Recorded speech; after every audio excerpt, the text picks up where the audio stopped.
दोस्तों नमस्कार। Colonel Ajay, CEO Ajay Astro Money Group, first global astro finance digital channel से आपसे मुखातिब होता हूं। आज है शनिवार, तारीख है 28 जून सन 2025। दोस्तों, अजय एस्ट्रो मनी ग्रुप देश का पहला चैनल है जो 42 कमोडिटीज 5 मार्केट पर लगातार अपडेट और विश्लेषण आप तक प्रस्तुत करते हैं। दोस्तों, कहा जाता है कि मसालों या फिर खाद्य तेल या फिर कपास या अनाज के ऊपर यदि आप सटीक विश्लेषण करते हैं, सिस्टम से काम करते हैं, तो आपकी मुनाफे का कोई सानी नहीं हो सकता। क्योंकि भारत 140 करोड़ की जनसंख्या वाला देश माना जाता है। अधिकतर खाद्य पदार्थ हमारे निर्यात भी होते हैं और आयात भी होते हैं। खाद्य तेलों का भारत सबसे बड़े आयातक देशों में माना जाता है।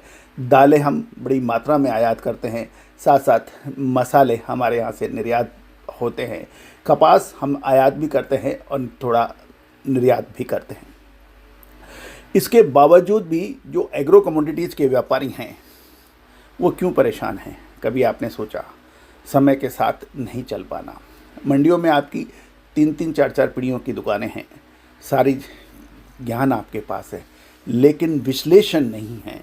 जानकारियाँ और विश्लेषण में फ़र्क होता है, न्यूज़ और विश्लेषण में फ़र्क होता है, इंसान और आदमी में फ़र्क होता है, घर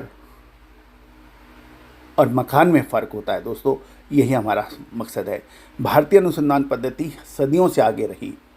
भारत सोने की चिड़िया के रूप में जाना जाता था अपनी ज्ञान विज्ञान की वजह से, लेकिन सदियों से ये ज्ञान विज्ञान जो चलता आ रहा था, विदेशी आक्रमणकारियों ने इन पर लगातार हमले किए और हमारे ज्ञान विज्ञान को नष्ट करने की पुरजोर कोशिश की गई। लेकिन कहा जाता है कि आप समूल किसी भी ज्ञान या किसी जाति या किसी नस्ल को ख़त्म नहीं कर सकते। अवशेष बचते हैं और वो देर सवेर बाहर आते हैं। और यही वजह हम लगभग पिछले 25-26 सालों से लगातार खोज, अन्वेषण, रिसर्च, अनुसंधान कर रहे हैं और किस हद तक कामयाब भी हुए हैं। आज आपका अपना चैनल विश्व का सबसे बड़ा एस्ट्रो फाइनेंस डिजिटल चैनल है। कमोडिटीज़ पर आज देश में सबसे ज़्यादा अपडेट आपको हमारे चैनल पर मिलते हैं। ये सब आप की प्यार और आशीर्वाद और सहयोग की वजह से है। आज के इस एपिसोड में हम चर्चा करेंगे कि तरबूज के बीज यानी मगज के बीज पर आयात प्रतिबंध लग गया है। इससे तरबूज के मगज के बीजों में तेजी की संभावना नजर आ रही है। जानिए रिपोर्ट विस्तार से। दोस्तों, खबर निकल के आ रही है कि तरबूज का बीज यानी मगज के बीज मुख्य रूप से सूडान, नाइजीरिया और चीन से इसका आयात होता है और हमारी घरेलू खपत उत्पादन से पूरी नहीं हो पाती। इसलिए लगभग 50% के करीब मगज के बीज का आयात करना पड़ता है। गौरतलब है, किसान और इंडस्ट्रियों के साथ साथ लाखों व्यक्तियों की जीविका का साधन इससे जुड़ा हुआ है और यही वजह है सरकार ने मगज के बीज के आयात पर प्रतिबंध लगा दिया है। तरबूज आयात करके इसे प्रोसेसिंग करके इसका छिलका उतार के मगज के बीज के रूप में इसे बाज़ारों में बेचा जाता है और इसका उपयोग अनेक मिठाइयाँ, खाद्य सामग्री में होता है। नमकीन में भी इसका बड़ा मात्रा में उपयोग होता है। पिछले 2 वर्षों से मगज के बीज में लगभग 50% की गिरावट थी। इससे उत्पादक किसानों को भारी नुकसान लगा। इंडस्ट्री और ट्रेड्स भी काफ़ी घाटे में आए। वर्ष 2022-23 की आप याद कीजिए, मगज का बीज 800 रुपये प्रति किलो बिका था और उसके भाव नीचे में 425 रुपये रह गए थे, यानी लगभग 50%। पिछले महीने ये 425 रुपये भी था। इसके बाद पिछले लगभग 15 से 20 दिनों में ये 435 से 440 रुपये प्रति किलो के भाव देखे गए हैं। सरकार ने इन परिस्थितियों को देखते हुए मगज के बीज के आयात पर प्रतिबंध लगा दिया है। इस खबर के आते ही इसके भाव लगभग 80 रुपये से ऊपर होकर अब ये 650 रुपये के आसपास देखने को मिल रहे हैं। गौरतलब है कि तरबूज और किसानों एवं इंडस्ट्री को घाटे से बचाने के लिए सरकार द्वारा तरबूज के बीज के आयात पर प्रतिबंध लगाना स्वागत योग्य कदम है। साथ साथ ये भी ध्यान देने वाली बात यह है कि पिछले 2 से 3 साल वाले भाव कारोबारी अब बात करने लगे हैं। गौरतलब है कि हमने आपको सरसों के बीज में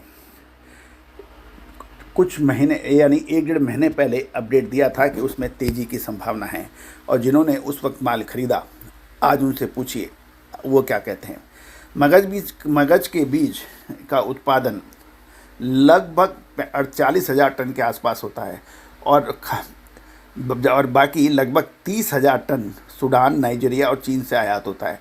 साल 2022-23 में इसका आयात लगभग 32,000 टन के आसपास हुआ था, जो वर्ष 2023-24 में बढ़कर लगभग 60,000 टन के आसपास हो गया था। और यही कारण है कि बाज़ार बुरी तरह से पानी हो गए थे और गिरावट आ गई थी। देश की मंडियों में देसी विदेशी माल अभी भी प्रचुर मात्रा में है, जिसकी खपत की पूर्ति बराबर बनी रहेगी, इसमें कोई दो राय नहीं है। लेकिन ऊपर से भाव लगभग 2 सालों में 50% घटने से कारोबारी और ट्रेड इंडस्ट्री के बीच में काफ़ी बेचैनी थी, और जिससे आयात पर रिस्ट्रिक्शंस लगते ही एक झटके में इसका भाव ऊंचा गया। गौरतलब है कि दूसरी ओर यदि हम देखें तो काजू के अंदर ऊंचे भाव होने से मगज के बीज की लिवाली हमेशा बढ़ती है, क्योंकि काजू करी या दूसरे मिठाइयों में इसका जो काजू का उपयोग होता है उसके अंदर मगज के बीज की कुछ मिलावट भी की जाती है। दोस्तों, उम्मीद है कि सभी जानकारियाँ, सभी विशेष अपडेट आपको पसंद आए होंगे। दोस्तों, बरसात आने से पहले खेत आपको तैयार करना पड़ता है, बोना पड़ता है, और जब बरसात आ जाती है, आधी निकल जाती है, उस वक्त आपकी बुआई काम नहीं करती है। एग्ज़ाम से पहले पढ़ना पड़ता है दोस्तों, एग्ज़ाम के बाद नहीं। और यही व्यापार का मूल मंत्र है, समय से पहले उठो और समय से सो, यानी समय से खरीदो और समय से बेचो। तो दोस्तों, इसके लिए विश्लेषण, अनुसंधान, रिसर्च ये आवश्यकता होती है। आज ही संपर्क करें।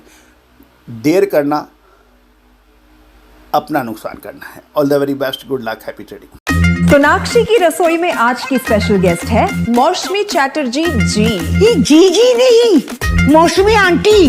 ओके आंटी मौसमी, तो आज आप क्या बनाएंगी? मैं क्यों बनाऊं?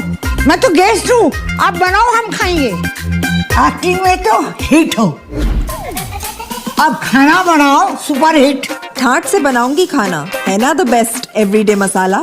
आओ बनाते हैं मसालेदार छोले। हर रोज के करी में एवरीडे मसाले, शाही बिरयानी में स्वाद का जायका। पटल पोस्तो और शुष्य इलिश भापा।